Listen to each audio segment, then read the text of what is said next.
Synchronicity. This is Synchronicity. This is Synchronicity.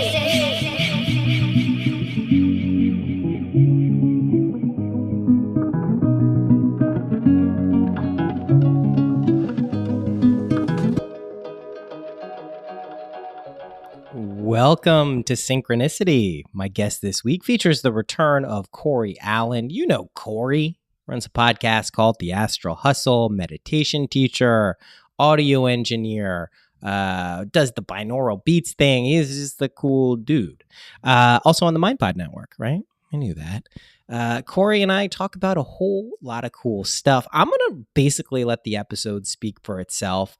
Some of the stuff we talk about, spiritual materialism, trying to maintain an even keel while going into the world of teaching mindfulness and meditation, and really a lot about authenticity and how to kind of walk this path to help yourself and other people. And I think Cory does a really good job of that. And he kind of maintains this.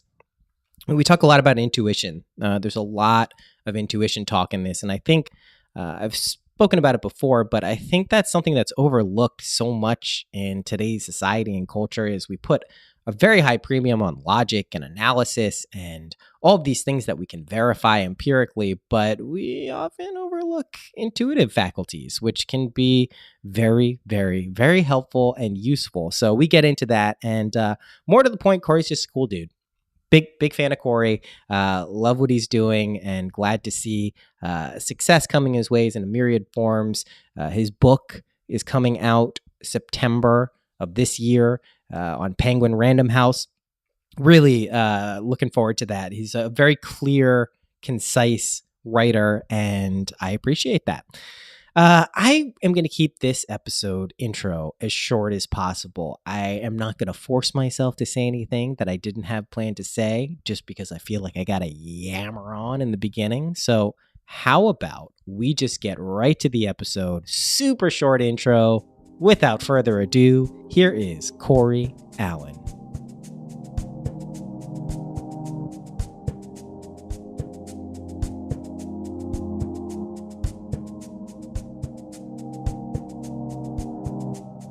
Thanks for coming on. Hey, man, it's my pleasure. It's been a while. Yeah, it really has. And what's funny is I was just listening to the episode of your podcast, The Astral Hustle, you did with Michael Phillip from Third Eye Drops. And you put it in such a eloquent way, how you described your kind of recent text messages and contacts list as like a solar system. And the farther down the list you moved, the farther orbit it's been since you contacted them. I'm like, that's such an apt description of what it feels like. And of course, like, one of the weird things about the time we live in now is like we can kind of maintain deep connections with people, even if we're not speaking to them all of the time. But it's just like a weird thing that's emerged. It used to not be like that. Like if you didn't have someone's number and you didn't call them, like camp friends, we used to call it, you meet at camp, you didn't stay in touch. You don't know where those people are. They're gone forever. But now you can kind of resume the connection at any point. It's really fucking cool. But this has a point. This meandering intro has a point.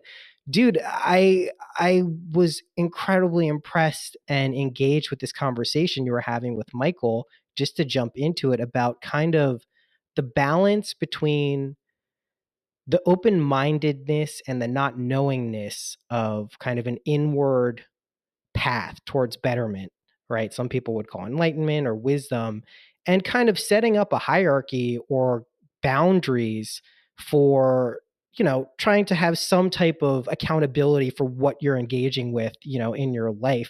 And I was like, this is something that's being reflected back so much in just kind of my immediate group and our friends who do podcasting or whatever it is, consciousness stuff.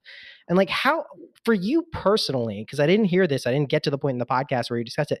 Like, how do you personally maintain that balance? Because you do it well.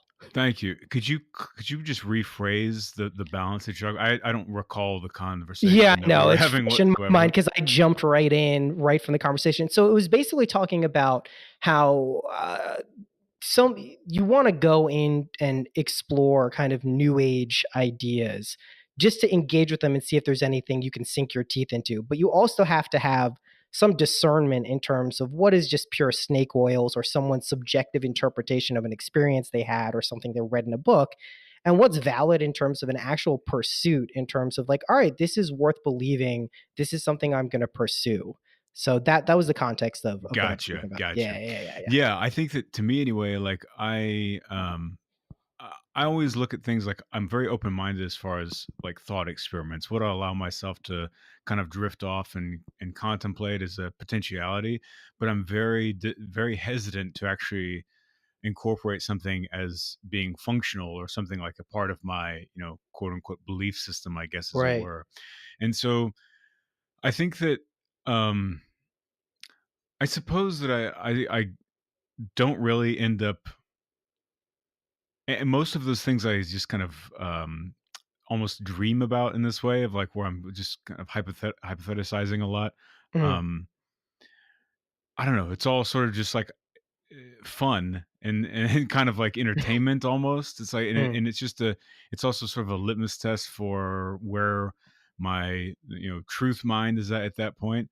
But I will say that the things that come to consciousness like during the exploration of any kind of eccentric or kind of outside of the box type of idea, something that it snaps into me. It's all in feeling, so if I Mm. am exploring some philosophy or some idea, something like that. And even though it may seem kind of steeped within eccentricities or something unclear or something perhaps a bit more fantastical, whenever I feel something, it's almost like um all this whole math equation, everything goes like and it all lines up, and it's like an intuitive thing where I'm like, boom, that like plugs into me because I'm not trying to even make it fit, it just fit. And so I Yeah. listen to that and I'm like, all right, well, there's like some notes for my experience. And now I don't really, I have of course like a core set of beliefs like any human being does, but as far as theoretical ideas or philosophical ideas,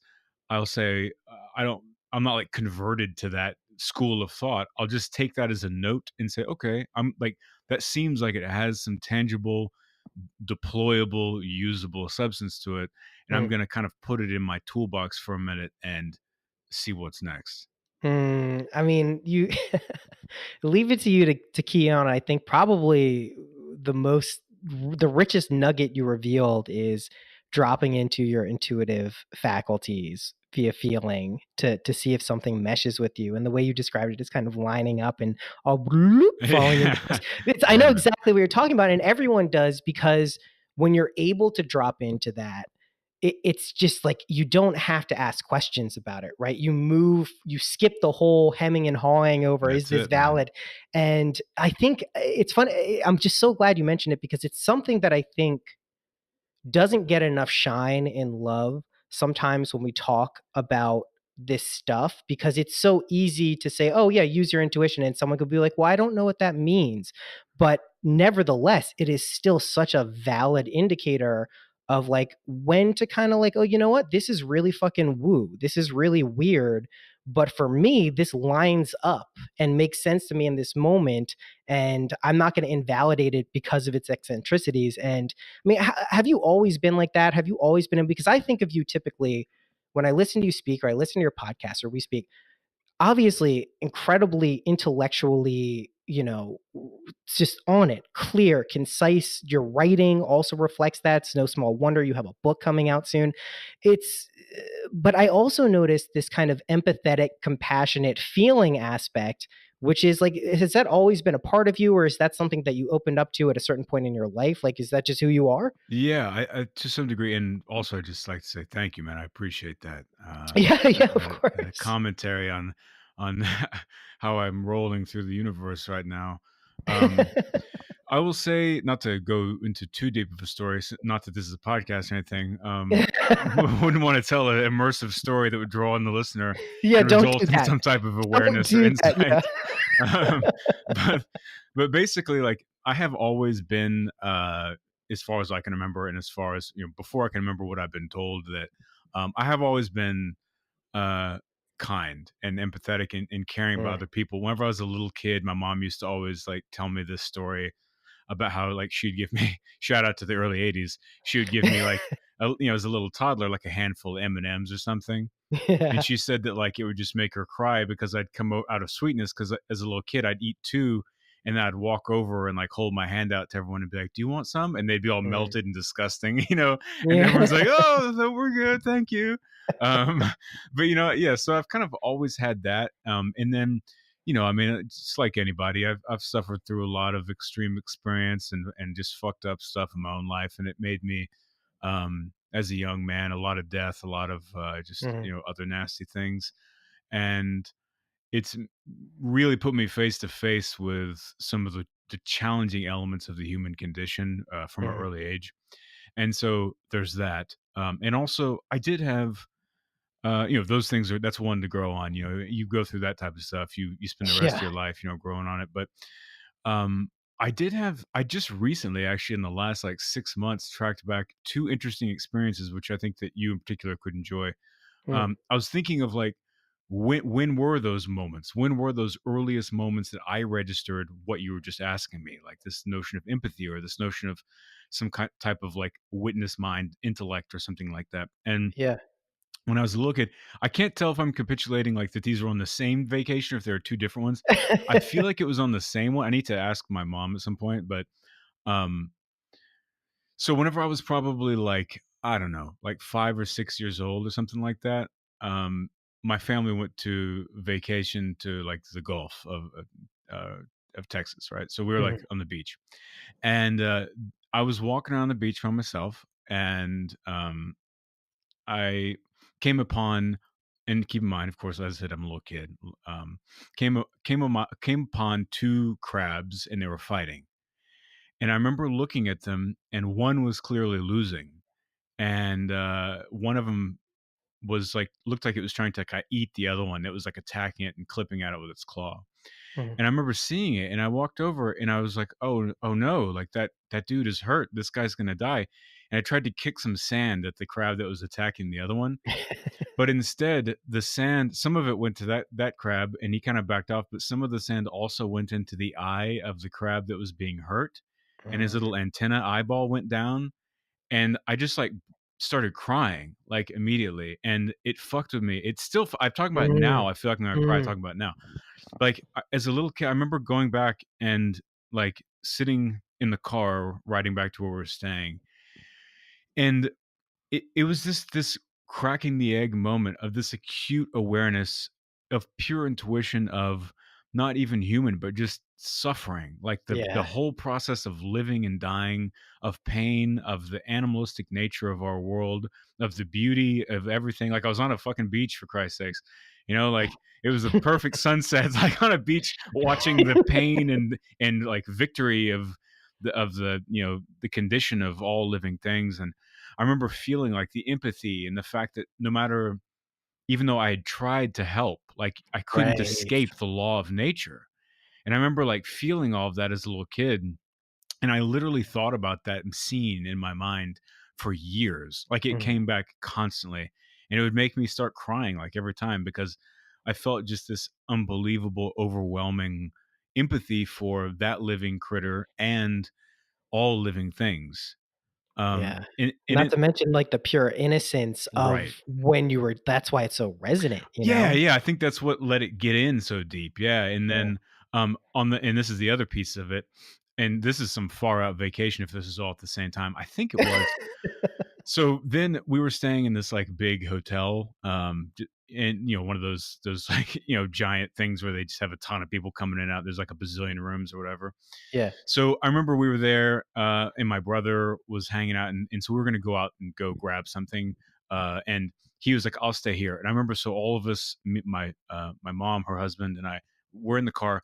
My brother was staying in the hotel, and we're driving away from the hotel. And I remember as a little kid looking at the back window of the car, looking at the building of the hotel, and it was big, it's 10 stories and 10 rooms by 10 rooms, whatever.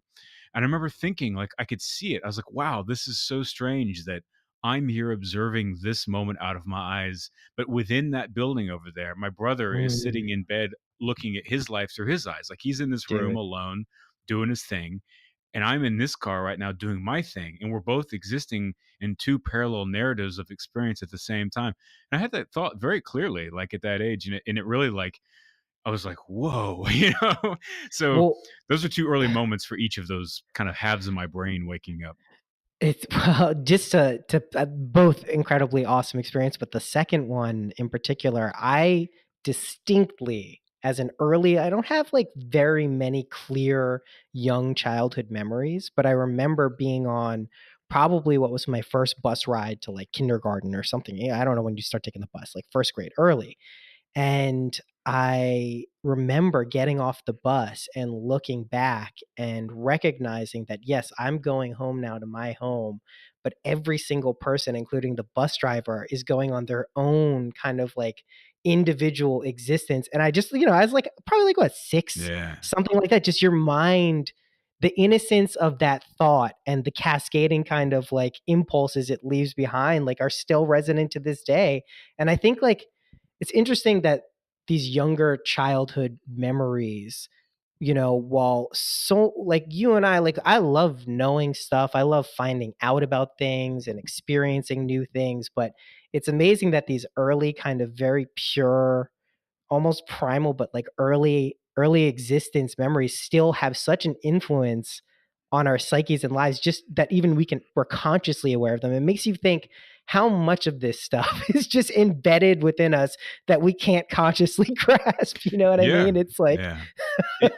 It suggests the causality kind of almost in a deterministic way of the expression of who we become is so much there's so much relevance to what we experience early on, because like one of those experiences becomes a shock wave that reverberates and ripples out into another set of experiences, which therefore ripple out into another set of experiences, and so forth and so forth.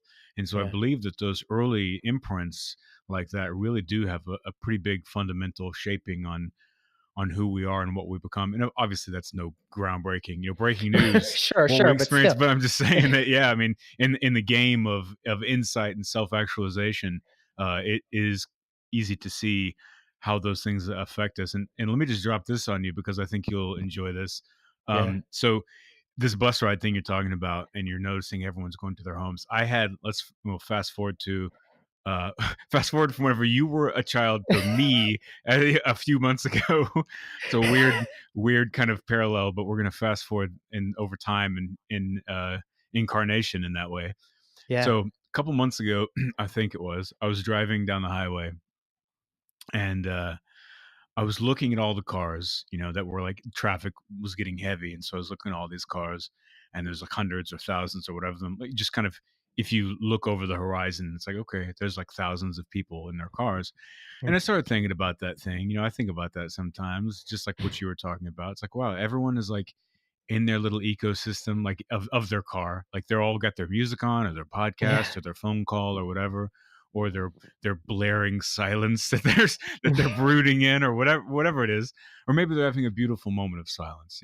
yeah, And so they're all going to probably home, or to meet someone for dinner, or maybe some people are headed to work for the night shift, and they're all coming from one place, and it's like the highway is taking a breath in of all of these cars, and then it's all going to exhale, and everyone's going to go off into all these different directions. But as I looked at them, and I thought, wow, there's like thousands of narrative points of view in all of these cars, and they're all so concerned about, they really all of them believe that they're the world inside their car, and that their destination and their departure point is like crucial, and it is. yeah, yeah, But then as I was looking at that, I started thinking, what if one of those cars was missing from the highway? Like I wouldn't notice, and neither would anyone else. But the power of, if you asked an individual, hey, what if you didn't exist? It would freak someone mm, out, because they can't think of, well, I fit into the system. Like I know all these people, and I have my job and all this stuff, and there's this whole importance to me being. And that thought gave rise to an interesting kind of concept, or how to flip over the idea of people think of the in the big picture whenever they think about everything that exists. Like, oh well, this big picture, that's what is really important. I feel lost. People right, often right, feel, small, they yeah, often yeah, feel yeah, unseen, and it's we are, flecks of sand blowing across an infinite cosmic beach of terror and beauty. There's no doubt about that. But people feel diminished by that fact. And the Right. realization I had that was really, really cool in that moment was that in order for the macro picture to exist, in order for this huge idea, the kind of conceptual population, human species thing to exist, all of those finite elements have to, in the micro, must exist for there to be a macro. Yes. So yes, for yes, there yes. to be a beach, there has to be one grain of sand, then another, then another, then another, then another, or else there's no beach. And our human lives are the exact same way. People think that it's easy to trick yourself into thinking that you're small and insignificant. But if you realize that each of us have to exist in our own independence in order to create the greater whole that we trick ourselves into feeling lost in. Yes, yes, yes. I mean, you're dropping like modern day Ramakrishna parables through the context of the breath of traffic. But I mean, dude, it's so fucking true. Like that is exactly accurate. I also have seen that happen where there's kind of like an ego deflation bordering into depression when people realize, quote unquote, how insignificant their lives are in the grand macro of what's going on. But as someone who has never really truly felt like that, when I hear that, it's kind of more of just like an awe and astonishment. It's hard for me to get in the first person perspective, but I certainly know the antidote is to recognize that without those individual grains of sand, you can't have that ocean, right? It's Right. impossible. It truly is. So this brings me to some very interesting questions that I don't ask every guest, but we're buds and we can ask this and we can speculate. And I know you're always going to give some interesting answers, but like, what this is about as vague and haphazard of a question as one can ask, but what do you think Earth is? Like, what do you think we're doing here? Not only from a physical, biological kind of imperative standpoint, but also, a metaphysical, esoteric, like what some people think this is a hologram. Some people think that this is a dream. Some people think that this is just a biological function that has evolved to look back on itself. So like, and this is pure speculative stuff. So, just recognize you will be held to a very strict standard and this is Right. gospel, whatever comes out of your mouth. But what do you think? What the fuck is going on? I have no idea, but I do know. But yes, do the buts. But I do know that it's amazing, and I know that's beautiful, and I know that I feel grateful out of just the mathematics of everything and the being of all things across the entire universe. I feel grateful to be a little finger of what's upness flowing through this all, and to get to experience it. But I did kind of formulate this theory during conversation with Michael Phillip, speaking of, about the birth of the universe. And I've Yes. told this a couple of times, but essentially, I was thinking like if people suggest that a god would be omnipotent, right? And so if you if you were omnipotent, what would you do over a period of time, right? You say that your Noah is locked in a warehouse and you can do anything you want in there. You can create and destroy whatever you want, but you're in this giant concrete warehouse with no light. And eventually, over, maybe it's 1 year, maybe it's 1,000 years, maybe it's 1,000,000 years, you start to realize your omnipotence is actually not omnipotent at all, because you're like, well, I can be here for infinity, but I actually don't. The thing I don't have omnipotence about is my own presence of mind, my own awareness. Right. So the only way to actually become omnipotent is to kill yourself. And so, because then you take control. You have the power. Exactly. Right. You have the power to truly merge with all things and kind of sign the check of your omnipotence that way. So you could do that. And so God out in the middle of the universe, the universe is his giant black dark warehouse. And so he manifests this giant gun, pulls the cosmic trigger to assert his omnipotence, and the bullet going through his brain explodes his brain into billions of fragments, and those fragments are the stars, and those create all of the solar systems and the Earth. Yes, I did. I did have your wife dose you with DMT right before this, by the way. Yeah. If you're feeling anything. Well, I usually I don't microdose before every podcast, but today is microdose day, so my mind is exploding as you're describing the bullet going through. I love it, man. I really love it. And I mean, I asked the question also not because I look for firm answers from people, because of course the person who's like, this is exactly what's going on, you're like, run the fuck away. Like that person definitely doesn't. But it gives a nice kind of like, it gives some insight and clarity into how that person views the world. Yours is obviously exactly who you are. That's exactly what I would expect from you, right? It's a kind of tongue-in-cheek yet totally plausible metaphysical reality that really no one can prove or disprove, but really just like, if you think about it, is as plausible as any other myths that we've heard told about our creation story, and certainly is a pretty fun one. Yeah, right? It's fun. It's colorful. I I had people tweeting at me that randomly saying that they were offended whenever I first said that on whatever podcast I was on. Yeah, well, it's probably, people don't like hearing cosmic triggers and deaths and things like that. I think the idea of their god killing themselves, blowing their brains out. I was pretty graphic about it the first time I talked about it.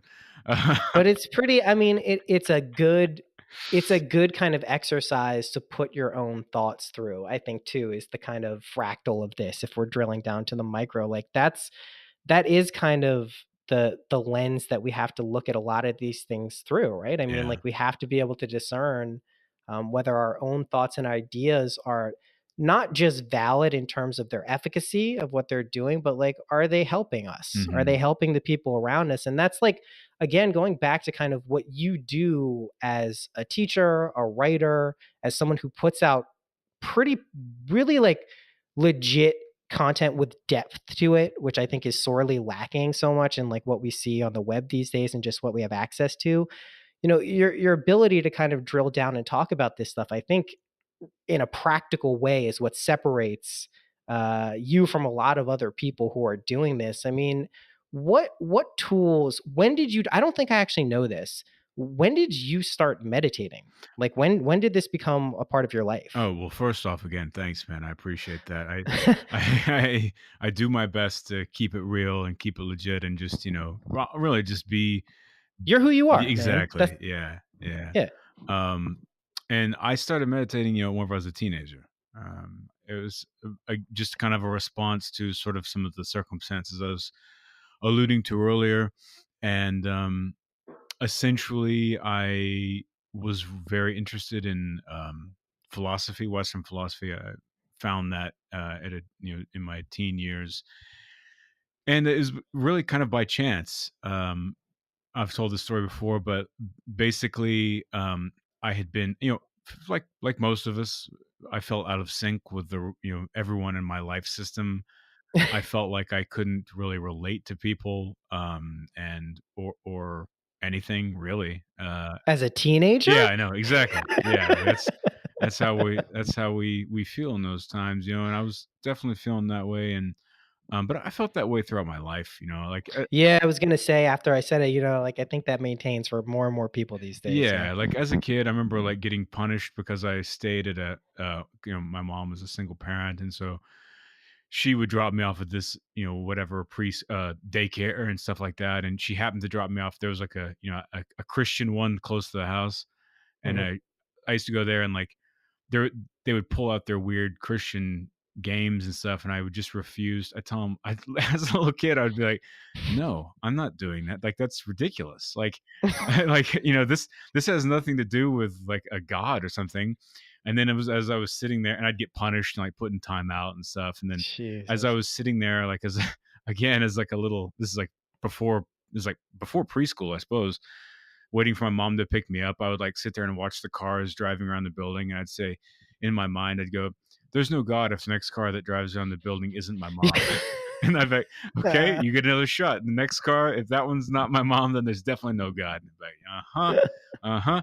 And then just to kind of, I think I might have mentioned this to you before, but at the same time, around the same era, it was a bubbling little era in my little Cory child brain, because I was starting to sniff out some bullshit, I guess, because then at Christmas, I told my mom I wanted one thing from Santa Claus, and then I asked her for us to go to the mall so I could talk to Santa, and I told him I wanted something else, and I went to go wait and see what showed up.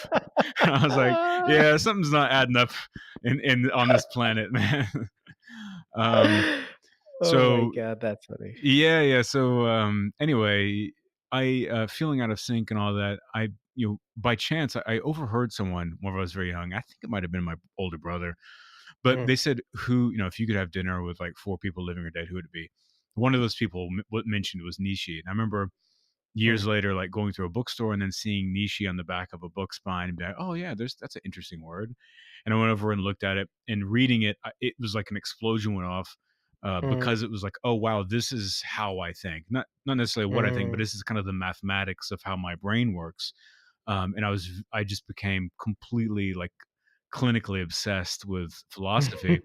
And so I went way deep into it. And after I like kind of digested all that, that's when I started reading Eastern philosophy. And of course, like Schopenhauer was Mhm. a big inspiration to Nietzsche, and Schopenhauer was very influenced by Eastern philosophy as Yes. well. And so that those kind of mentions of those names and whatever led me to Eastern philosophy. And then whenever I read that, I was like, oh, okay, this is how I think, and it's what I think to a big degree. Mm, So mm. and of course, at the same time, I also started reading all of the hippie philosophers like Terence McKenna and Robert Anton Wilson and Alan Watts and people like that. So Right, they're kind of the right. bridge between those two worlds and Yeah. modernization and whatever. So that's what got me into meditation. Was I was always reading these techniques and stuff out of books, because this is like kind of the internet was around, I suppose, but in the '90s it wasn't really. It wasn't this. It wasn't close to Yeah, this. yeah, it It was. was basically might as well not been the internet. Right, right. I remember it. Bunch of Yeah. Word documents essentially Yeah. online. Yeah. So yeah, man, I just like read stuff online about it, and or I mean, I'm sorry, I read stuff in books about it, and just kind of started practicing on my own. And I remember thinking very explicitly, like, that the world inside of my body, like that was my sanctuary, and that was my Mm, private place that was safe. mm, And that no matter what was happening outside of me in my life, or like to me or around me, that I could always control. I was having that Viktor Frankl kind of inside mhm. experience. It was like a man's the last whatever freedom is your own ability to think. That's the Yes. nuts and bolts of our freedom there. And I remember having that experience and thinking like, okay, this is where I can like begin to take off some of this this lead weight I'm carrying, and let go of some of the suffering, and begin to Mm. sharpen my mind. And as I did that, I started taking psychedelics and stuff at the same time. And uh I started to realize I just became aware of like consciousness acutely. Mhm, And mhm, then, mhm. then it was off to the races with investigating consciousness and what have you. So what I mean, what a amazing recap too, and your pillars of wisdom are about as strong as they get from the West and the East, so you're good there. What when you started kind of becoming aware of consciousness, and I asked this really just from like a part, I probably was around the same age as you when this was going on. Like what what have you discovered in the decades since then? Right? Like what are the hallmarks of what you would consider kind of, I don't know, genuine, soul fulfilling consciousness as opposed to kind of what we all live in the other time, which is kind of out of sync with that, Mhm. which is not necessarily our faults, anything we're doing wrong. This is life as best as we can tell. That's the reality of suffering. But what have you discovered? Because I mean, not, in addition to your own internal, pursuits to this stuff, you do what I do, which is talk to fucking really smart people who think and experience this stuff as much as anyone else on the planet. And that's part of our personal kind of path that we've taken. So, like, what have you kind of like pulled out over the years in terms of like, you know what, these are the things that I found that are worth focusing on when I'm trying to develop this like legitimate, authentic connection to who I am? Yeah, I think that the most crucial turning point in my like experience with consciousness was not only just the embodying of the knowledge, but that knowledge soaking and turning into actual lived experience and wisdom Mhm. of the awareness of my subjectivity. And that's something that you can talk about all day long, but until you actually have the experience of I mean, if I were to have to describe an enlightening moment in my life, like if someone said, where was your moment of enlightenment? That was it, you know? Yeah. Yeah. And it was, and please stop you and I've talked so much. Please stop me if I've told you this before, but that came from the oddest of places, you know, that the ability to punch through and for that to click came from Buckminster Fuller. Because I was reading Critical Path and Synergetics in his books, because it was an echo of, you know, Robert Anton Wilson. And this is how, you know, I guess the conduits of knowledge worked back then, is that you read one book and then the authors and books and people that they mention, those you go find theirs. And then you Yes. go find, Yes. that's That's like how it works. pre-internet, you know, that was like a link. Yeah. before there were hot links, you know, it was like, okay, there's a link. Yeah. So anyway, I was deep into Buckminster Fuller, and he talked about the non-simultaneous interactive apprehended processing idea. That was how he described, you know, the self-organization and spontaneous order of nature, but also your own subjective experience of that. And so Yes. to kind of Yes. unpack that for anyone that's listening, I know I glossed over it, like the idea of non-simultaneous interactive apprehended processing. Again, he's an engineer, not a poet. But like, no one's gonna mistake him for one with that name. Well, I find it rather poetic, but It's in its own mechanical way. But like, so basically the idea non-simultaneous means that all things are happening independent of each other in their own timeline. So you have, you know, you walk outside, there's cars driving by, there's birds flying overhead, there's insects moving around on the grass, there's oxygen molecules happening, there's leaves, you know, falling from trees, there's grass shooting up. All these type of things are occurring all at once, but they're Yes. occurring independent of each other. However, they're all happening together they're spontaneously ordered, you know. So then the apprehending process or part of that is you observing it all. So you're none simultaneously, which means that everything's happening in its own independent thread of narrative. Apprehending it, that means you're taking it all in. Your nervous system is taking a reading of the world that's occurring outside of your skin, which is objective reality or the objective world. The processing is you thinking about it, it being digested into your brain, and you're, you know, going through all the conduits of your ego and your past experience and genetic inheritance and everything that paints the picture of your worldview. And then non-simultaneous active apprehended processing. Yeah, that's it. So you're taking the reading of everything, all the essentially the chaos that's happening out there, and processing it, and then coming up with your subjective perception of it. And so that saying like it became this weird lyrical type of mantra in my brain. Like I got obsessed with it because I used to go find like the heaviest things I could read, like quite literally and figuratively, like this 1,000-page book, and I'm gonna like get through it. And I would just like force myself to read, and I would reread every paragraph until it made sense. And then I would read for like hours and hours a day for years. I did this, and I would read until I felt stoned. And that was how I learned that it was like that's how I could feel my consciousness expanding. Like I'm pushing the membrane of my awareness further out into existence. And so that was one of those things that like I would ruminate on things that didn't quite click, and so that was one of them. So I'd walk around going like non-simultaneous interactive apprehended processing, like under my breath.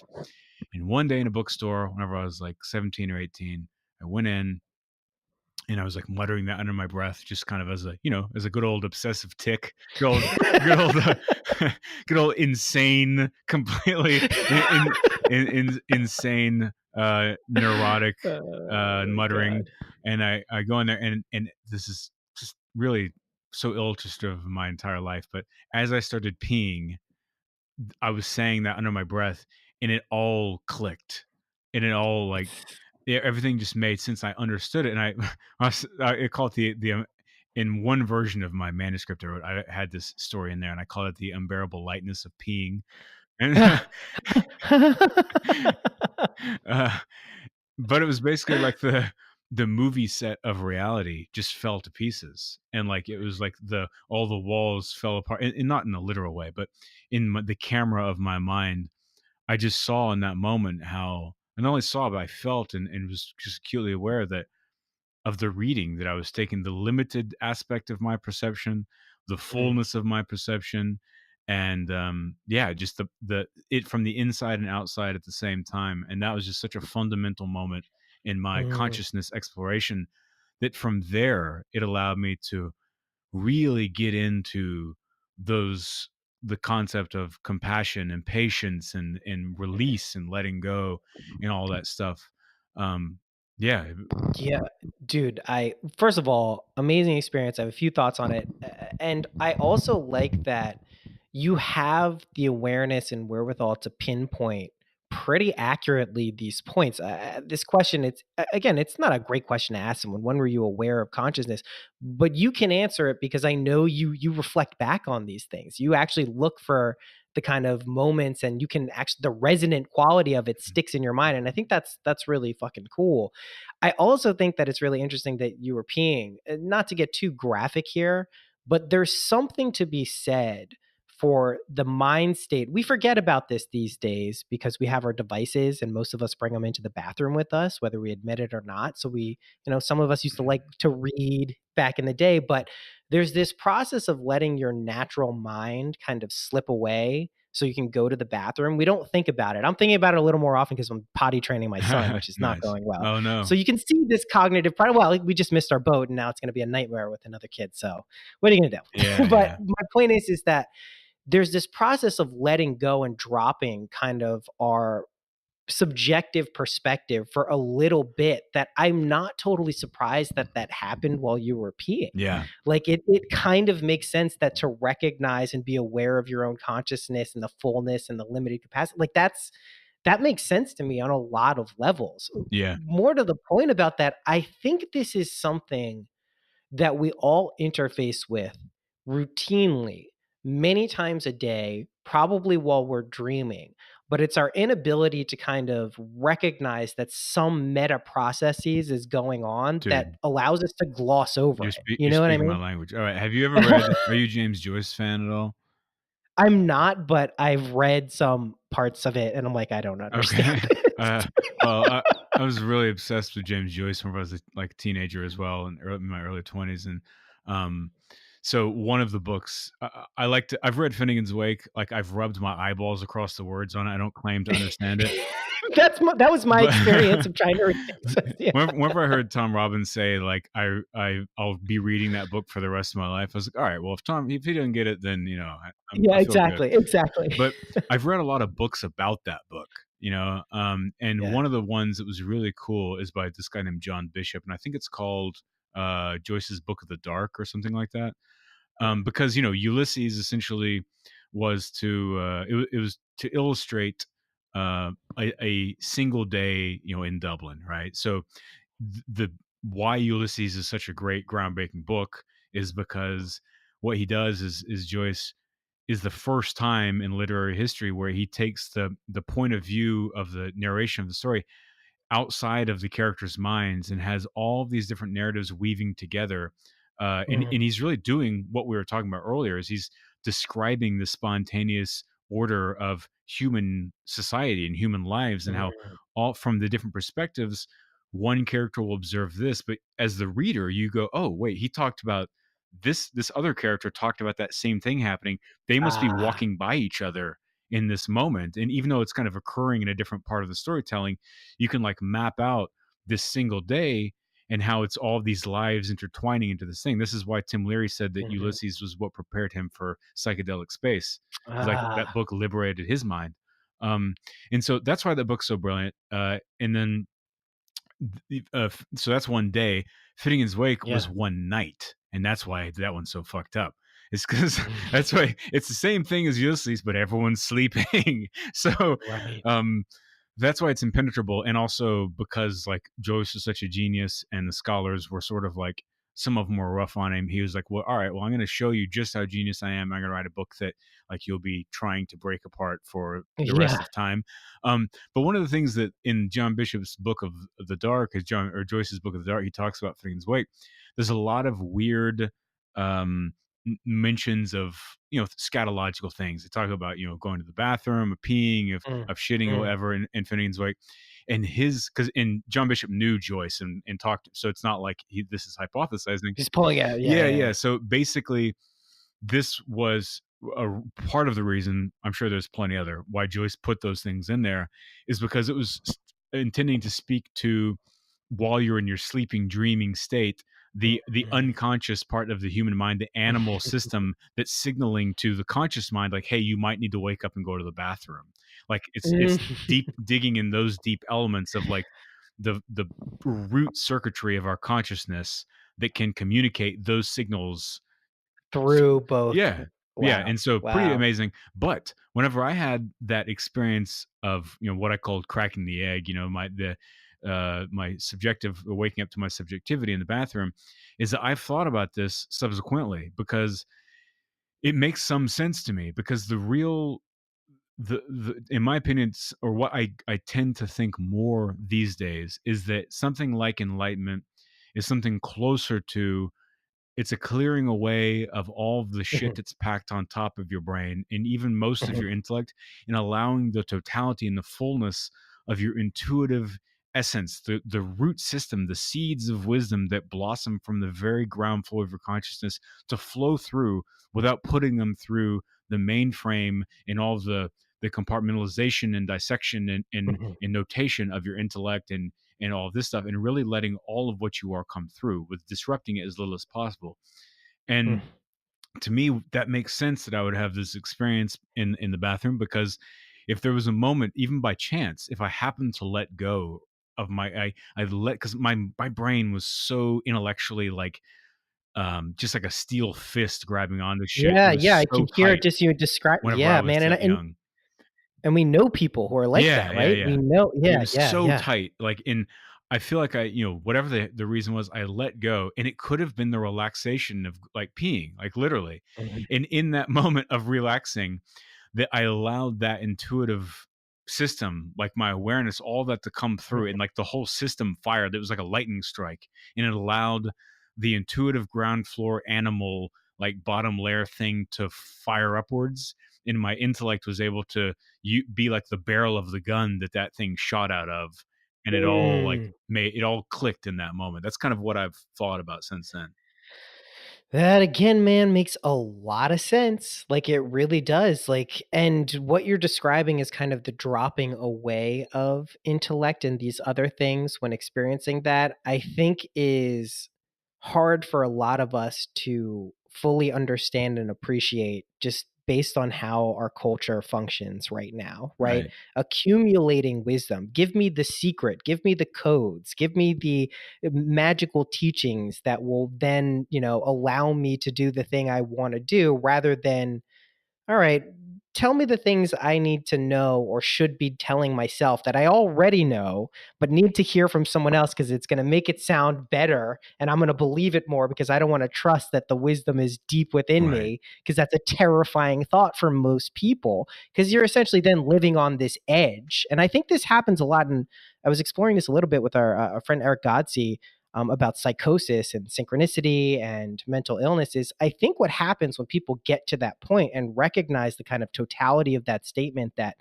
we really are creating our lives at the molecular level, whether we're aware of it or not, that can be a terrifying thing to come face to face with, right? You're like, holy shit, I am now accountable and responsible for this reality I've manifested about me. That's, how many people see that and turn and run away and, leave the forest and go back to their safe castle at that point, because that's like a natural reaction to such a terrifying thought for people. But it really is the truth of the situation. And I think when you have an awareness that there's this point in your life where it shifted, a lot of people have this with psychedelics.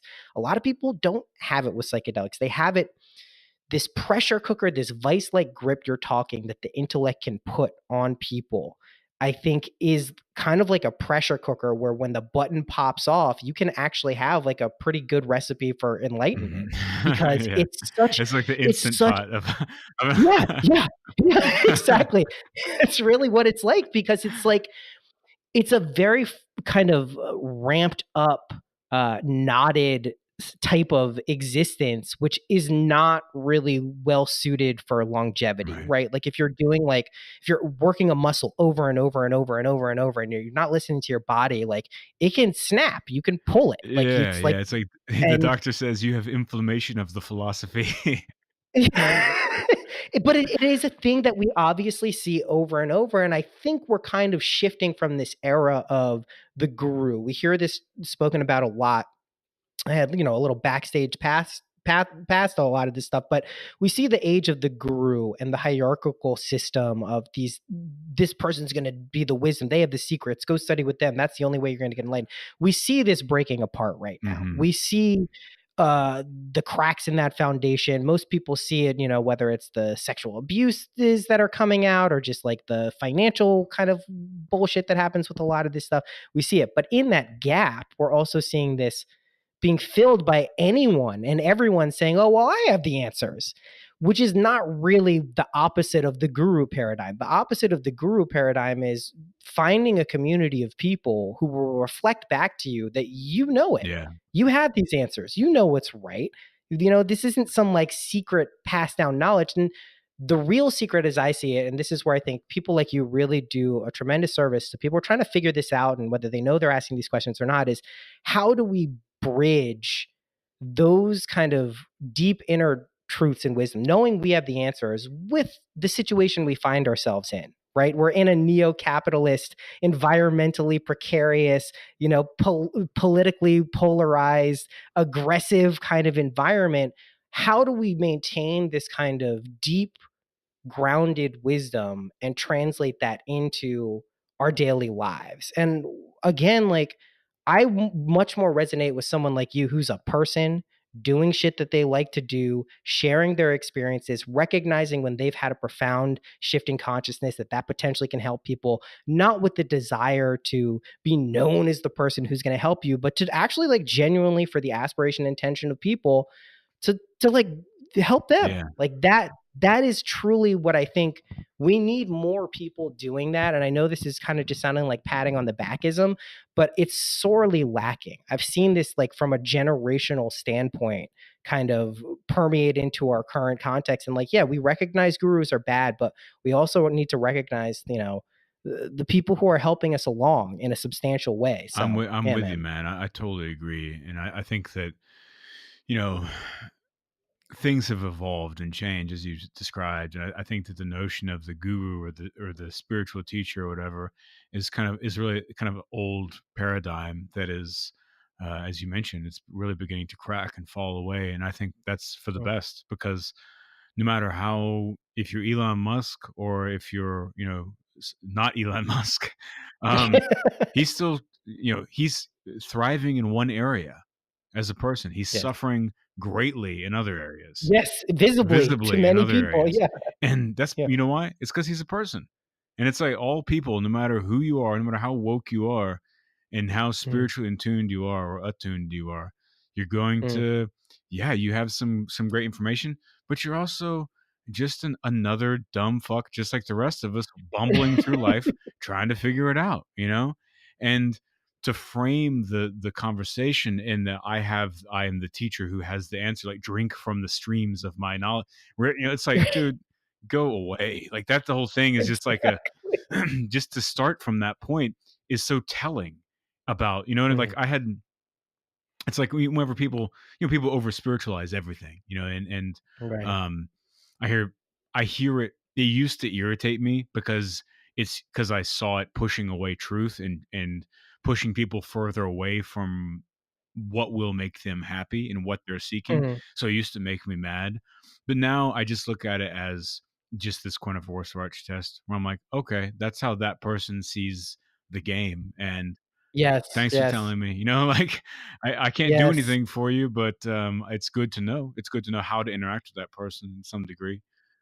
It's a more mature approach to take and one that I've reluctantly settled into over the years as well. I remember someone who I had a big professional falling out and really, still to this day harbor some negative feelings towards, but he said something to me and it sticks with me because I think that it's really a good thing to remember. He said, "Noah, you're not the spiritual police. you're not in charge of policing what's right and what's wrong. Like, know that. And I was like, at the time I was like, you're a fucking asshole. Like you're doing some shady shit. That's just a cop out. But as I thought about it more and more, I was like, the more I get personally invested in what someone else is doing and have no control over their actions, I'm just ceding all awareness, all power, all anything I can to this person. And if I already have a problem with what they're doing, that's probably not the best person to see, turn over my awareness to. And yeah, man, like it's just, you have to settle in. Everyone wants to be doing something these days. That's, our culture reinforces that. The allure of attention and clout and acknowledgement is just kind of a warped permutation of people just wanting to feel loved, right? That's Yeah. all they want to do. And it's not anything more complicated than that, but it gets warped and distorted by what we think is love and attention, No right? If doubt. we get more likes, and it's just not how it works, which is why, again, I just think we need more people who present themselves as like, this is who I am. These are some things that have helped me. If they help you, fucking Mhm. awesome. If not, no worries. There are millions of other routes you can go on. But, distilling down kind of the common factor, I think, between all these things, because people are going to believe different things all the time. Is is it kind? Is it compassionate? And does it take in multiple perspectives? Is it not just coming from this person's limited perspective, but are they thinking about how it impacts other people? Those are kind of the hallmarks I use for discerning who's worth listening to, right? Those are the Yeah, hallmarks of man. how you get on MindPod Network, Yeah. I guess. That's if I'm breaking it Well, down. let me first off, let me just say that the gentleman that told you you're not the spiritual police, that person could use some spiritual policing. This just from my It's so experience. true. So don't feel too So bad about true. that one. Don't beat yourself up on it. But yeah, man, people overthink everything. We cannot accept simple answers for anything because we must put the fingerprints of our ego all over it in order to feel Mm, like we get signed off on it. We made the world more like us somehow, as opposed to allowing ourselves to be more like the world. And mm. just we can't accept so many. People have such a hard time accepting simple answers. But here's one: is that what you were just talking about, how to figure out, where to get your wisdom from. Essentially, where do you buy your wisdom? Like it's just the same as any other social, activity. Look at, like, if you hang out with some people at a party or whatever. Like, how do you decide who you stand around and talk to and for how long? It's like, Mm, well, this person doesn't feel good to me. This person feels weird and twitchy and like they're like either they're nervous or they're highly self-focused or something. It just kind of feels off. So I'm going to walk over yeah, here. yeah. I'm going to disengage and be nice and patient, but say, all right, yeah, I'm going to go grab a drink or whatever.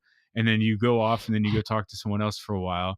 And you do that and mull around, and maybe some people come up to you, and then eventually you find someone that you click with and you start talking. It feels good, and you see the connection in their eyes. You're both genuinely interested. Your body language all shapes up, and you get locked in, and you feel excited, and you get energy coming through you, and you're like, yeah, this person is super cool. And you talk to them for half an hour or something like that, and um, Mm, other people maybe come around and join in the conversation and then wander off, but you're plugged in.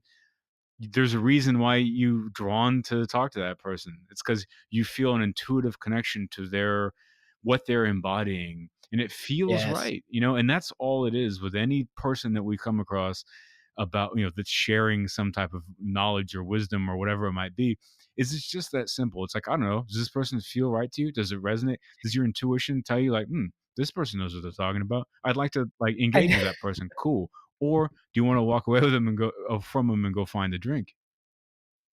it's funny because it's an unsatisfying answer for people who want like empiricism and some analysis of why this is the case. But man, that's really how it is in life. It really is like that. Like these gut, and we can talk, we could break it down. The gut biome is influencing our, but really our intuition, our real kind of resonance, physiological and emotional and psychological responses to things. If you can learn to A, identify that, and B, trust it, life doesn't run smooth forever under any circumstances all of the time, but shit gets a lot easier to be with, man. Yeah. It just gets a lot easier if you can learn to trust that. And I've found in my own life when things get overly hectic or aren't going right and there's no clear external circumstance for it, I notice myself being out of sync with that. And I Mm. don't pay attention to the things that I should be. And it goes off the rails. Hmm. So yeah, man, it's funny that, like a lot of people might, well, what's this? Pay attention to yourself. That little conscious, that little voice, that little thing that is really easy to push away, especially in the beginning if you're not used to listening to it. Like that shit will not steer And you this is wrong ever. you're so right, man. And this is a really silly but very accurate way to tune into that. And that's like we're as we are talking about earlier, needing to go to the bathroom. So if you're like, what are you doing? You're sitting there and you feel the feeling that you need to go to the bathroom. How do you know you have to go pee? How do you know that? How do you know that you have to, go to the bathroom at all?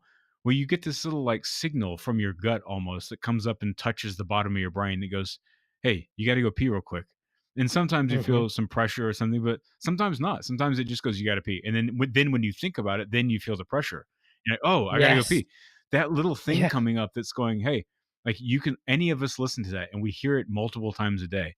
And in Mm, fact, as a side mm. note, I recently I've been like, how many times do you have to pee in a lifetime? I'm like, 3 times a day and for 365 days a year for 80 years or whatever.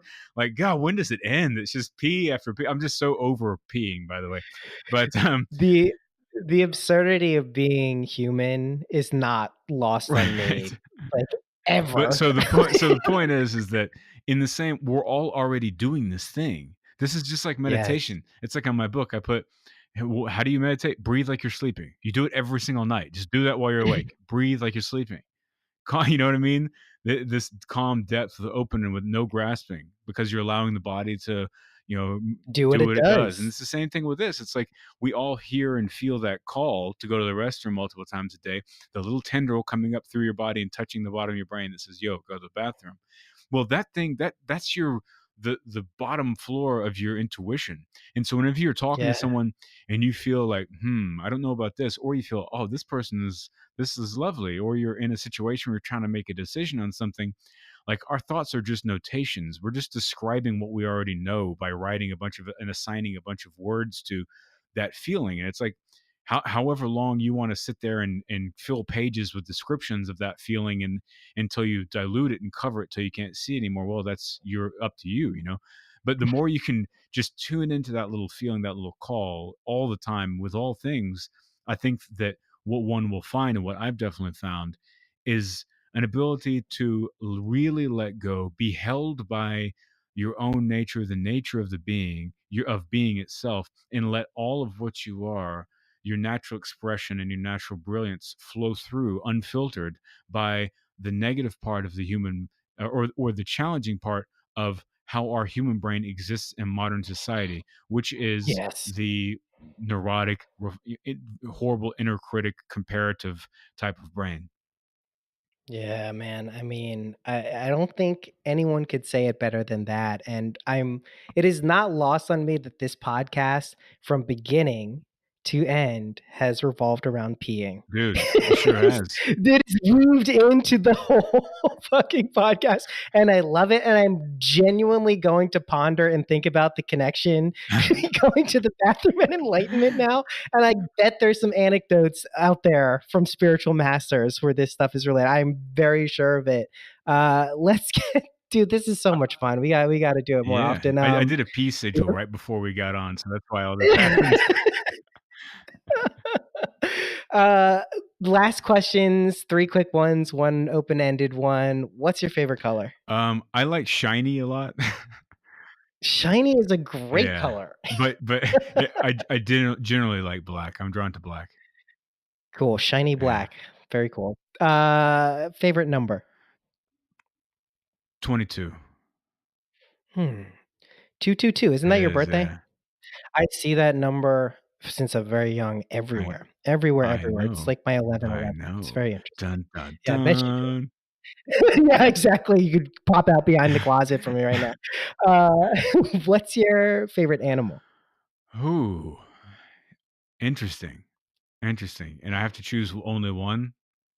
You can choose as many Let me as you just list want. off a few that come straight to mind. I really like tortoises a lot Mm. because they're they're like the closest thing you can get to an ancient like a reptilian beast that is Mm, peaceful and kind and like mm. meditative. Like obviously like a Komodo dragon is evil and will bite you and its saliva will paralyze you when it gets in your bloodstream so that it can eat you while you're still alive. Not a friendly critter. Also the like alligators and crocodiles and stuff like that, again, not gentle folk. But a tortoise is so cool Mm. and so like decisive and just and chill, not in a rush, and they're also just this dinosaur, this ancient animal that hasn't evolved and for longer than I can even process. They're beautiful creatures. Yeah, I also very much, obviously, dogs. I like dogs. yeah. Um, Dogs. eagles are. I feel a strong connection to eagles because of some brain scrambling ayahuasca moments. Yes, yes, we've spoken Yeah. about those. Um, and I like just odd critters too. Things like Euromastics, another lizard. They're just kind of What is a they're just Euromastic? this strange like they look funny. Like they look like this super intellectual like Hobbes. Like every time I see one, I just picture them being like, yes, quite, like that.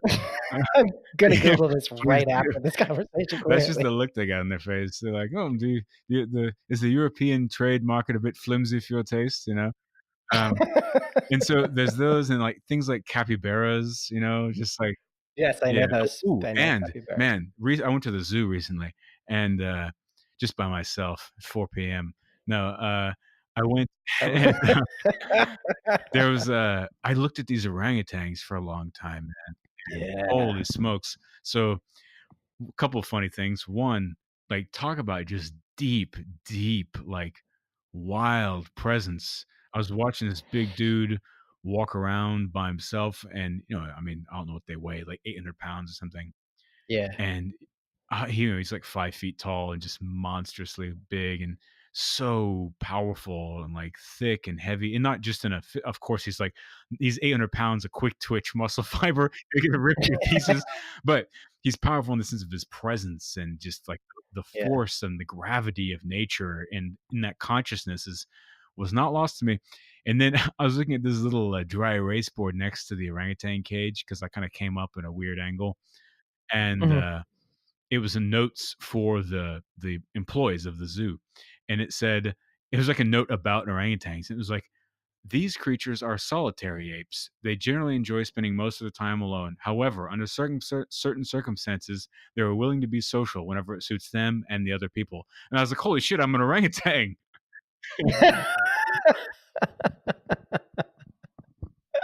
It's a really good description. How about you? What are your favorite animals? Well, I'm not gonna give a whole totem pole like you, but, I like Oh yeah, dolphins a lot. They've always spoken to me on a deep level. Other than that, I mean, I genuinely like all animals, but I would say dolphins are probably my yeah, go-to. Like, that's my spirit animal, and cool. I'm a Miami Oh Dolphins yeah, fan, yeah. which is just the worst decision of all And time in my waking life, I so, I haven't I know that that's football, but I'm not sure if they're any good or not. I know the Patriots are constantly winning. I know that much.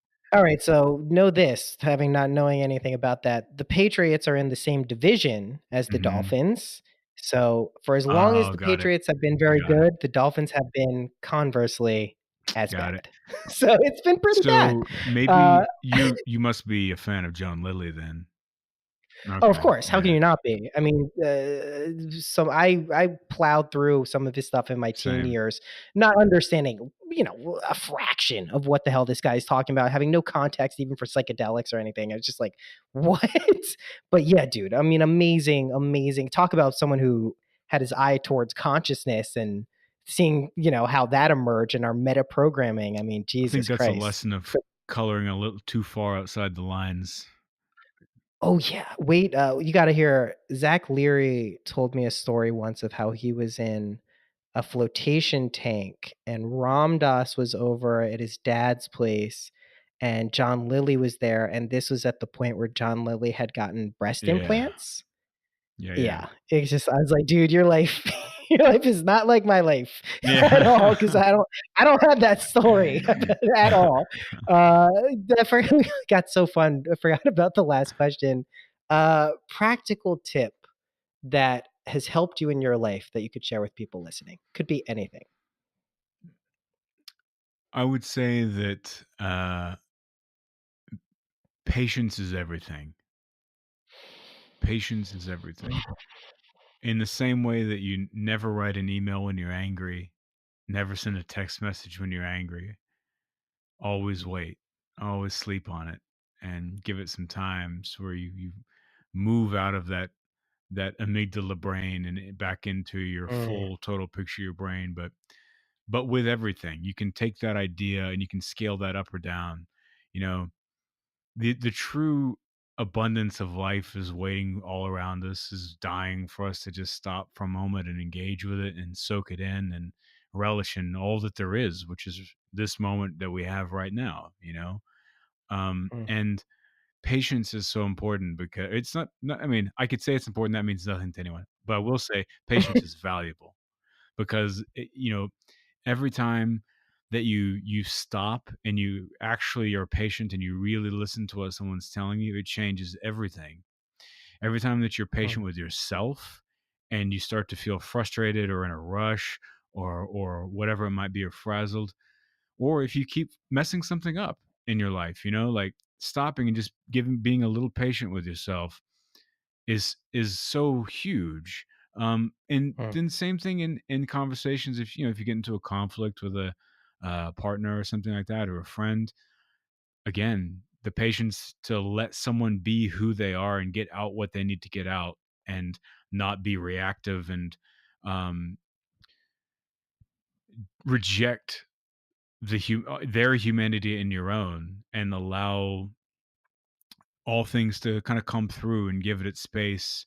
And it just really allows you to not only soak up the really full picture and beauty of what life has to offer, but allows you to simultaneously mitigate so much suffering and so much Mhm, mhm. uh, just the chance for to have a moment stolen from your life and others by the distraction of nonsense.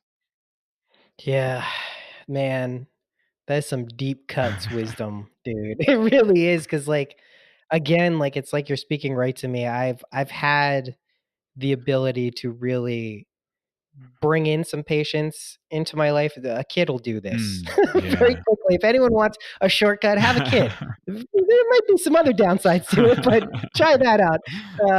But yeah, man, it really is so true. Like if you can just get in to that mindset and allow things to be, like, it really is like it's the most powerful thing. It's helped me so much in my life. Corey, we gotta do this again. We can't wait this long next time. It's just such a pleasure being able to speak to you for an hour or so. It's great, Likewise, man. man. So it's so great to talk with you too again. It's been too long, and I really appreciate your podcasting skills. And that there's never a moment where you don't have a question or idea ready.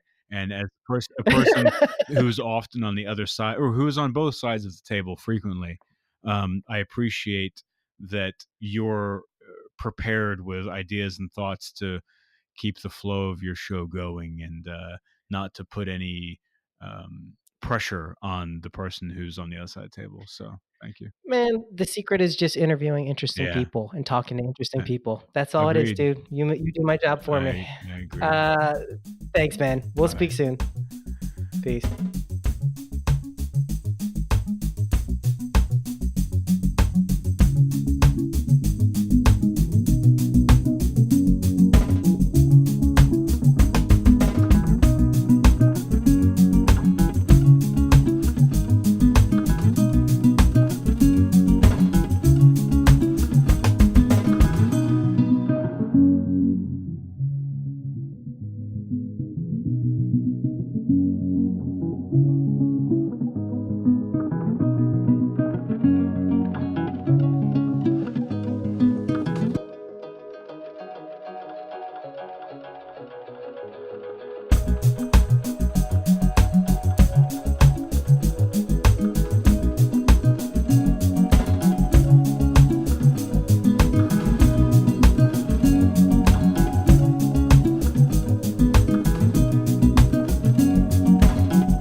Thanks for listening to that episode. Hope you enjoyed it. Don't forget to rate and review this podcast on iTunes. They're coming in hot and heavy. I got a really, really sweet email from a few people this week. Well, one in particular I'm thinking of. I got a few emails. One was very sweet. And so I just want to say thank you for that email. You know who you are, who's listening, and I'm glad that experiences I have went through and other people have went through are able to provide some solace and peace of mind for people who have had very intense synchronistic experiences and may not have people to speak to. So I appreciate that. That's it. That's all I got. I will see you next week.